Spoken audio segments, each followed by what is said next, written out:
आणि या ठिकाणची मशीनसुद्धा तपासली जाईल, त्यामधला प्रोग्रॅम तपासला जाईल आणि तरच निवडणुका होतील.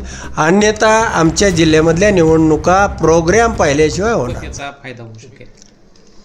नाही, मला पहिल्यांदा तुम्हाला म्हणजे तुमच्या माध्यमातून या राज्यातल्या जनतेला आणि सर्वांना सांगायचं आहे की महानगरपालिकेच्या निवडणुका या फक्त प्रोग्रॅमिंग करून आणि EVMच्या माध्यमातून व्हीव्हीपॅट बाजूला काढून कोणालाही त्यामधला प्रोग्रॅम डिस्प्ले न दाखवता आणि तो प्रोग्रॅम ज्या वेळेला तुम्ही त्याच्यामध्ये भरता लिहिलेलं असतं त्यावेळेला 1 आणि 1 2च असलं पाहिजे.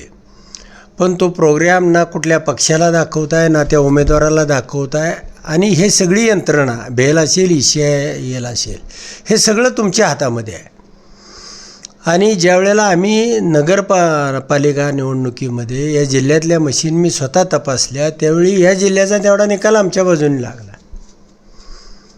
तर हे जे चित्र आहे म्हणजे इथलंच नाही, बिहार असेल देशभरातलं राज्यभरातलं जे चित्र आहे त्यांना जे लागणारी मतं आहेत म्हणजे मुंबईमध्ये शिवसेनेला 74% मतं पडली, मनसे आणि शिवसेनेला, तरी ते पराभूत आहेत.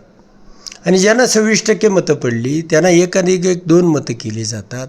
आणि अशा पद्धतीनं निवडणुका जिंकणं, तुम्ही मुंबईचं जर पिक्चर पाहिला असेल त्या शिवाजी पार्कवरचा आणि यांच्या सभेमधल्या खुर्च्या मोजल्या असतील तर तुम्हाला त्यामधला फरक कळून येईल. नंबर 2चा विषय तुम्ही जो सांगितला त्या दोन्ही राष्ट्रवादी एकत्र येणार का नाही येणार ते नेतृत्वाचा विषय आहे. पण या जिल्ह्यामध्ये आम्ही तुतारीच्या माध्यमातून निवडणुका लढतो आहे.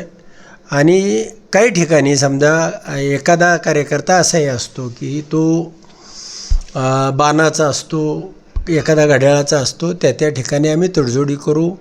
एखाद्या ठिकाणी मशाल असेल, एखाद्या ठिकाणी असेल, या जिल्ह्यामधलं हे चित्र आहे.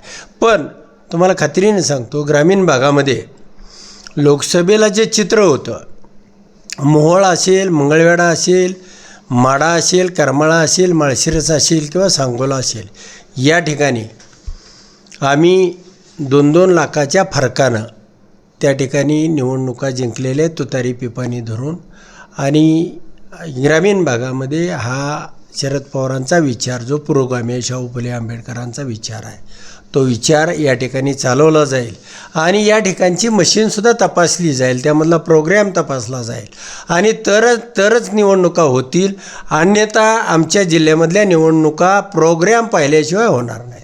तुम्ही तसे करणार, मागणी करणार किंवा तुम्ही स्वतः तपासणार? आम्ही तपासणी करू आणि आम्हाला जर तो प्रोग्रॅम दाखवला नाही, डिस्प्ले दिला नाही तर आम्ही EVMच्या माध्यमातून या जिल्ह्यामध्ये कुठेही निवडणूक होऊ देणार नाही.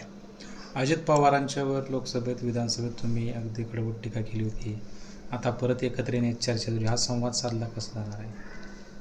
नाही, मला माहीत नाही ते एकत्र येतील. मला वाटत नाही की ते एकत्र येतील, कारण पवारसाहेबांचा विचार हा वेगळा आहे आणि अजितदादा सत्तेसोबत आहेत. त्यामुळं मला या म्हणजे अशी बिर्याणीमध्ये गुळवणी चालेल का नाही मला वाटत नाही. कुठला तरी निर्णय त्यांनाही अजितदादाला तर घ्यावा लागेल, नसेल म्हणजे सत्तेतनं बाहेर तरी पडावं लागेल. उद्या काय घडणार आहे माहीत नाही, पण जो विचार पवारसाहेबांनी तो विचार घेऊन आम्ही पुढं चाललो आहे आणि पुढं चालू. तुम्ही आमदार आहेत, शरद पवार गट आहे, तर तुम्हाला हे योग्य वाटतंय का वैयक्तिक आमदार म्हणून तुम्ही?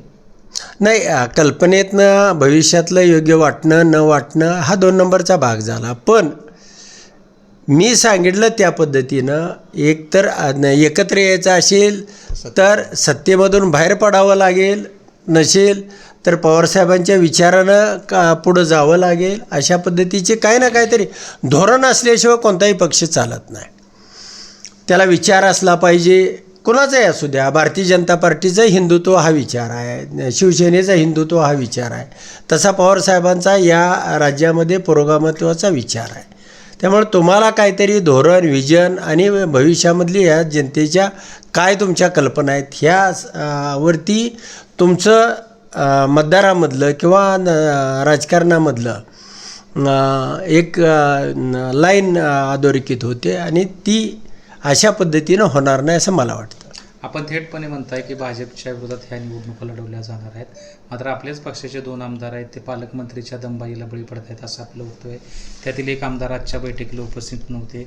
तर अभिजित पाटील म्हणतात माझी लढाई ही भाजप विरोधात नसून प्रस्थापितांच्या विरोधात आहे. नाही, माझं मत कुणी काही म्हटलं तरी या जिल्ह्यामध्ये तुम्ही म्हणता तशा परिस्थिती आहे.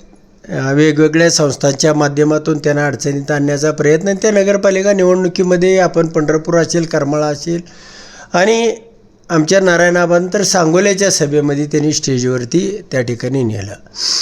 तर ही मंडळी ह्या पद्धतीचा प्रचार करण्याचा प्रयत्न करतायत. मग भारतीय जनता पार्टीलाच थेट मत दिलं आणि किंवा मग ह्यांच्या आघाडीला करून ती बी भारतीय जनता पार्टीला जात असेल तर मग लोक थेट भारतीय जनता पार्टीला मत दिलं. पण असं काय घडणार नाही. मग जिल्ह्यामध्ये ज्या ज्या ठिकाणी तडजोडी होतील उरलेल्या 50 जागेवरती तुतारीचे उमेदवार असतील आणि त्या निवडणुका आम्ही लढू आणि जिंकू. पण ह्या 7-8 तालुक्यामध्ये तो पवारसाहेबांचा विचार ताकदीनं आहे आणि तो आम्ही लोकसभेला पाहिला आहे, विधानसभेला पाहिला आहे आणि याही निवडणुकीमध्ये तुम्हाला दिसेल.